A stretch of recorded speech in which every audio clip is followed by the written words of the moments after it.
and it's not interactive, blah, blah. Yeah. And I felt like joining in and being like, have you not seen how hard Leta's had to work in this series to do that once? Exactly.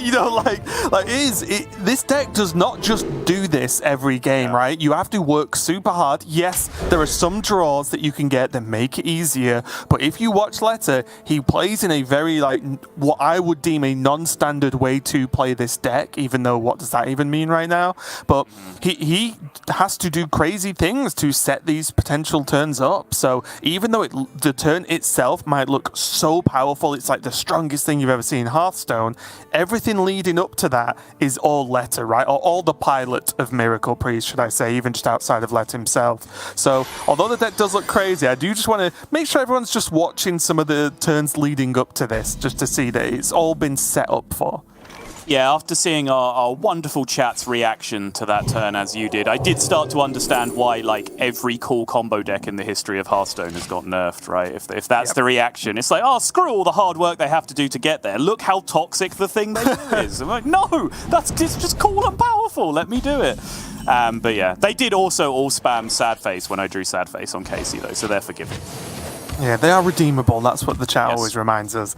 Yep. Here, though, getting off to a reasonable start here for Leta. Key cards you want to look out for outside of Sethic and Nazmani Bloodweaver.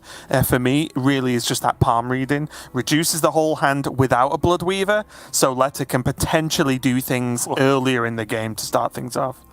And already, Jarla just has decisions all over the place here because he has multiple directions he can take this game in with the Incanter's Flow, with the Deck of Lunacy. He already has a Devolving Missile locked up, ready to go. And then, even if he's decided at this point, okay, I'm going to go Deck of Lunacy, which it seems like he has, right?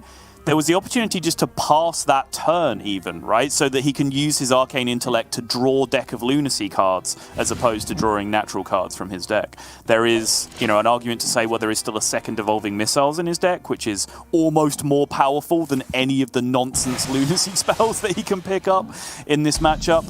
But we will await and see where this particular line that Jarla has chosen is going to get him. Yeah, the ordering is definitely not straightforward here. Leta going to just get the early minion out. Crimson Hothead going to come down here for him.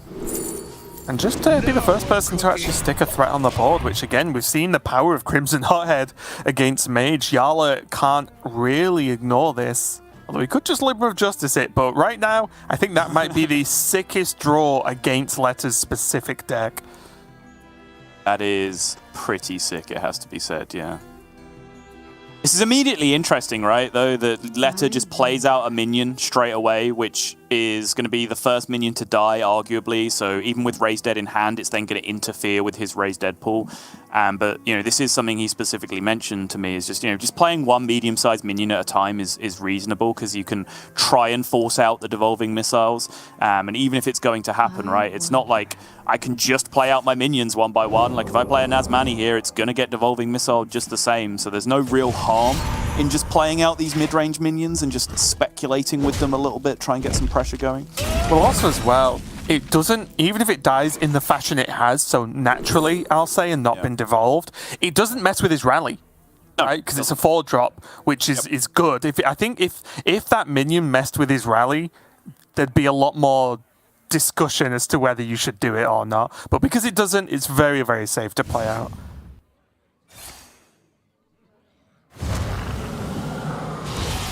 Insight comes down here. That's the one he absolutely did not want to hit. He has 1 mana Gift of Luminance in his hand right now, so his pop-off potential is already pretty high. This is the hardest thing about the deck, is when you don't draw your minions or don't draw them early enough, making the correct decisions to either stay alive or set up in a strong enough way that when you do draw them, you can win the game off the back of it. Right. Flame Strike is a huge deal, of course. Ooh. Cenarium looks very nice. Yeah. I like that a lot. Just put a big thing on the board. Mm-hmm. Seems powerful. Even drop the kings on it as well. You're in my school, yeah. Next game? You could hold the kings. Are you expecting for this to be dealt with outside of Shadow Word Death? No, probably not. So then I think you can hold the kings for the turn it can attack, right? I don't think there's a huge punish for that. It's fair. There'd be small combinations of cards, right? With like Holy Smite and Devouring and Blade Master. You could do it, but I think your argument is a sound one, yeah. Tough though, right? Because Hysteria's Smite, we can see, is going to get the job done very easily. It's true.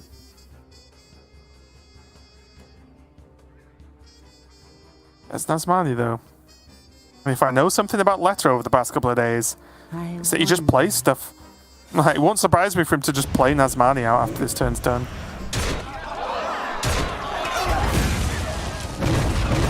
Maybe his hand's low enough, actually, to wait. He has done a great job of reducing that hand cost down. He has, yeah. And I think specifically because he has Gift of Luminance, he doesn't actually need anything to die to pop off, right? Like, he doesn't need to cast Rally this game to have his first pop-off turn. He can do it just straight up with a couple of cheap minions and a Gift of Luminance. So I think he's rewarded for waiting here until he can spread a little bit wider so he doesn't get super blown out by Devolving Missiles. Casual 3-mana deal 10 here from Jarla, if he wanted it. No longer a prince.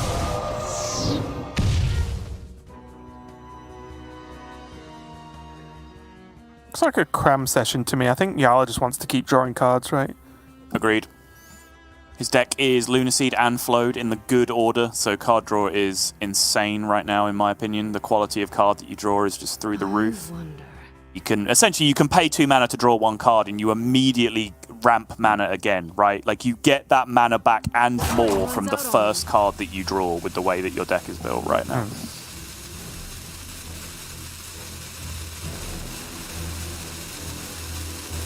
That surprises me.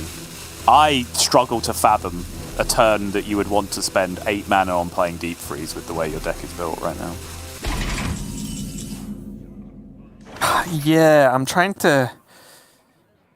Is it as an answer just in case Leta like pops off soon and then he can freeze the big minion that there may be only one of? It's still doing powerful things, but at least it doesn't get to like make trades and then set up over 2 turns. I don't know, if I'm honest. That does surprise me as well. I feel like if Leta pops off and makes a board and your response is to freeze one of his minions, you've lost that game, right? Because he still has 3 other minions, probably, that are Sethics and Nazmanis that are still doing work. Or maybe it's more actually just that Jarla doesn't have minions and he wants them. True. Yeah, that's fair. Because if Leta like does nothing this turn, I guess Jarla's got Mask, but you know what I mean? Like, he could just gain 2 minions instead and then play Masks.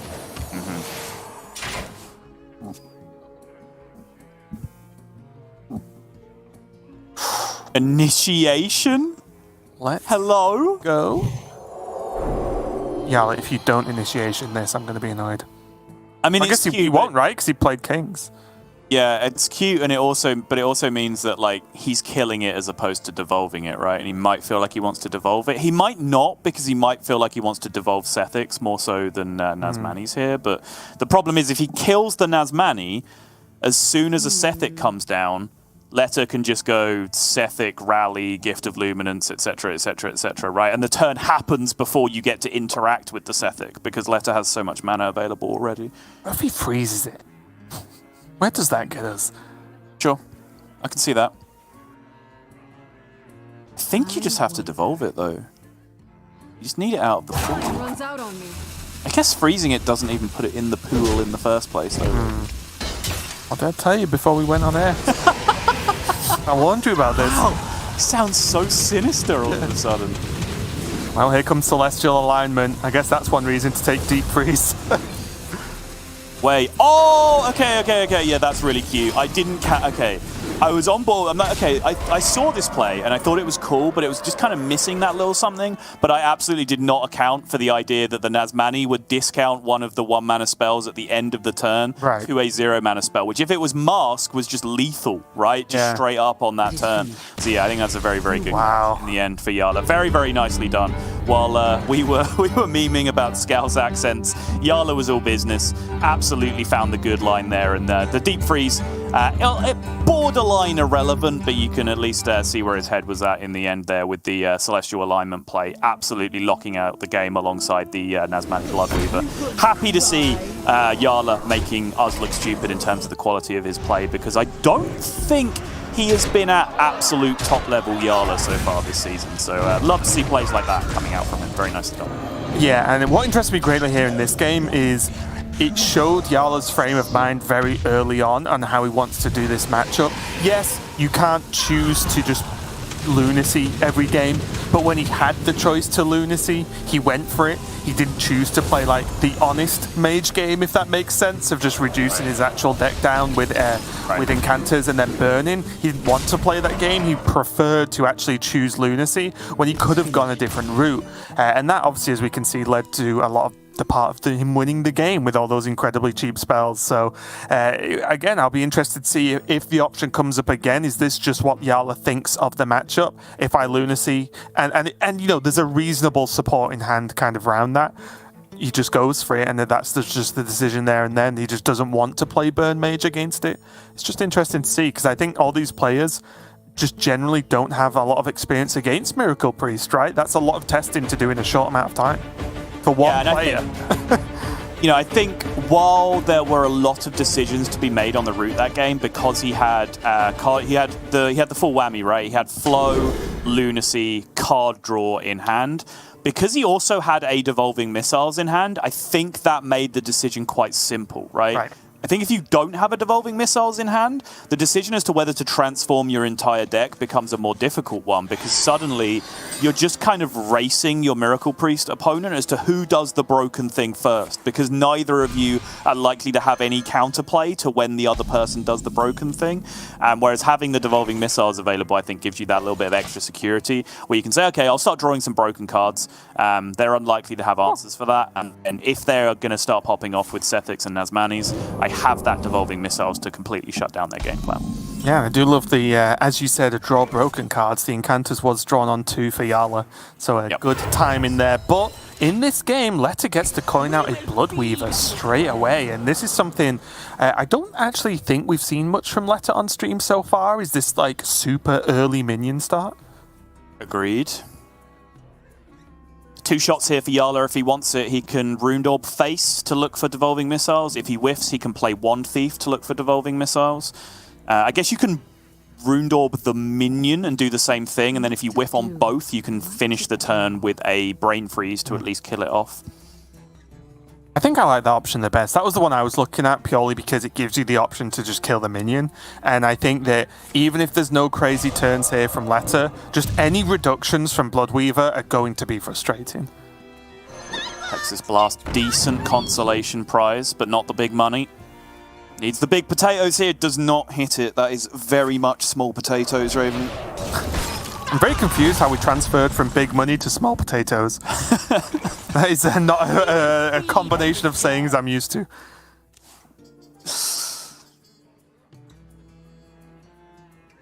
I think Leta has a pretty clear signal here as to what's going on, right? Or what's not going to go on, which is going to be devolving missiles. Still so much card draw here available for Jarla that he can still get there. Does still have Arcane Intellect available on top of this. But having whiffed off the Refreshing Spring Water, he may just choose to play for tempo and removal here and just straight up kill the second one. Now there's one in the pool already, right? The second one doesn't do quite as much damage if it ends up dying. Yeah, the big deal here, though, Leta has that Corrupted Insight in hand now. And next turn, if this Bloodweaver lived, he could have just incited into potentially Sethic and then gone nuts. So obviously can't now the Bloodweaver has died, but Power Word, Fortitude, there's a Raised Dead in there as well. I think we're getting close to Leta going a little bit crazy here, but I think he has to wait, right? I mean, he absolutely has to wait in terms of doing anything super broken, because even if he insights here and gets a 0-mana Sethic, he still has to pay 3 for each of his Nazmanis at this point. That rally or that Gift of Luminance might have something to say about that, though. Either way, if he's able to lead this into a palm reading, or he can go Raised Dead, play out one of the Nazmanis that he gets and just start to pick up some discounts there, right? Just play some cheap spells from his hand, try and land some discounts on a gift or a rally to set him up for a future turn. And these renew. Yeah, these turns are the hardest ones I found when I was testing this deck, is when you decide, say you picked Rally, right?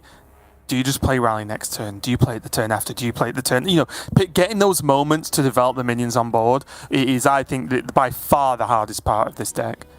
Right. And Leta surprises me with every single turn he makes, so it's kind of cool to see him play it like this. Cram session for 3, though. Oh, it's starting to stack up. There's devolving missiles, at least for Jarla, so he has options going forward. Yes, the Bloodweavers are already in the pool, but the Sethics aren't yet.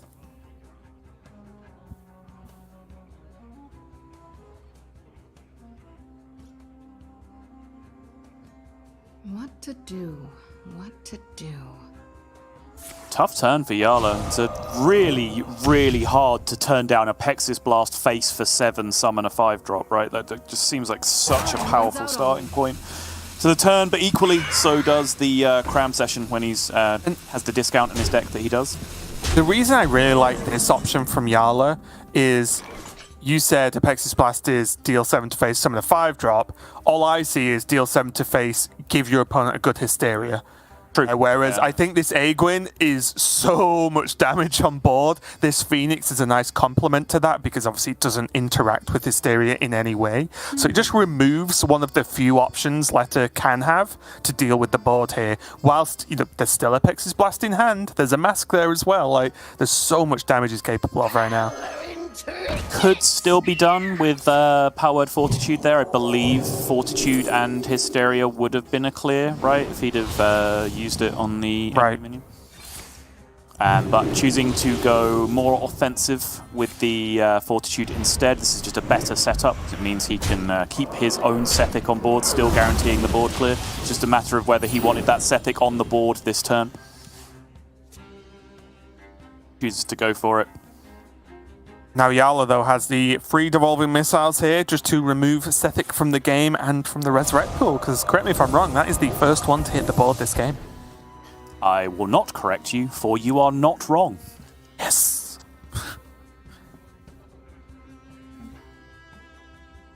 I think I'd really like to see the Mask this turn. Just get the damage out of there. Just get the damage out of there, right? Push 9. And then he has...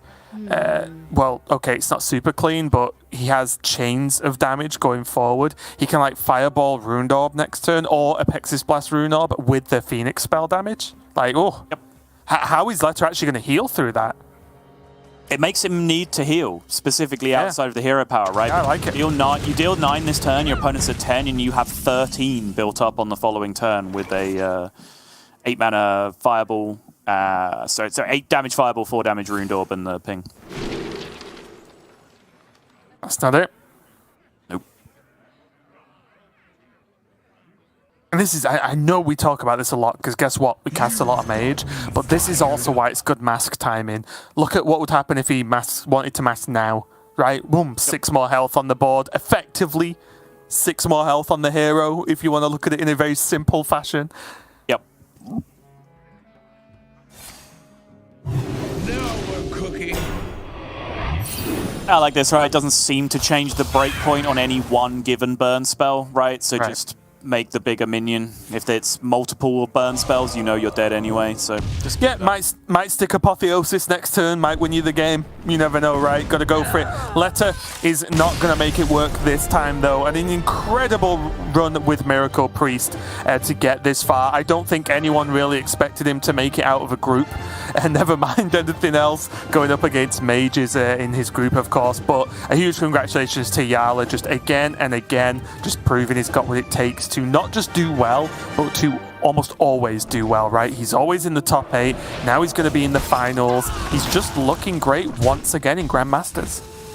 Yeah, and to be very clear, when we say no one would have expected him to make it out of groups, that is no reflection on him as a player. Oh, not at all. Fantastic player, but when he submitted Miracle Priest for this week, and then he saw that Europe had 8 mages, that is a very, this is the moment you knew you screwed up kind of moment, right? Like I said, Leta has